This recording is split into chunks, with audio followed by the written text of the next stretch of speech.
আজকে ভিডিও বানাবো এমন কিছু ভেবে আমি বাড়ি থেকে বেরোইনি, যেহেতু আজও আমরা চলে গেছিলাম সাউথ সিটি মলে। কালকের কিছু জিনিস নিতে আমরা ভুলে গেছিলাম, যার কারণে আমরা ফের সাউথ সিটি মলে গেছি। কিন্তু ব্যাগের দোকানে গিয়ে এত ভালো লেগেছে। এটা সাউথ সিটির পাশেই একটা লেদার কমপ্লেক্সের দোকান আছে আর কি। খুবই সুন্দর ব্যাগগুলো, যেতে আমি ভিডিও বানিয়ে নিচ্ছিলাম আর রাস্তা পারাপার করছিলাম দিদার সাথেও। দেখলে ওটা আমার দিদা ছিল, একটু ভিডিও করে নিলাম। তারপরে মা ছিল। আমরা তো দিনের বেলায় তো সাউথ সিটিতে গেছিলাম আগের দিন, কিন্তু রাতের সাউথ সিটিটা জাস্ট অসাধারণ ছিল। এত সুন্দর করে সাজিয়েছিল, মানে কি বলবো, খুবই ভালো লাগছিল। তারপরে আমাদের বাজার কমপ্লিট হলো। আমরা গ্যারেজ থেকে মানে মাসিক গাড়িটা, তারপর এখানে দিদারা বেড়াতে যাবে বলে গাছগুলো, ফুল গাছগুলো বার করে দেওয়া হয়েছে বাইরে, তাই ওই একটু ভিডিও করে নিলাম। আর এসে পর ক্লান্ত হয়ে গেছি, ওরে বাপরে, একটুখানি সেটাও ভিডিও করে নিলাম। কিন্তু আজকে রাতের খাওয়া দাওয়া ছিল স্যান্ডউইচ। তো স্যান্ডউইচে কী কী দিচ্ছিলো এখানে, ডিম,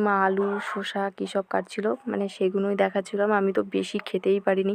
স্যান্ডউইচ বলতে আমি একটা খেয়েছি। আর কে কে স্যান্ডউইচ খেতে ভালোবাসো অবশ্যই কমেন্ট করে জানাও। আর আমরা কিন্তু সাউথ সিটি মলে কিন্তু ওই স্যান্ডউইচ মেকারই কিনতে গেছিলাম। তারপরের দিন তো সকালে বাড়ি চলে এলাম, সেই ভিডিওটা করলাম। তো কেমন লাগলো ভিডিও অবশ্যই কমেন্ট করে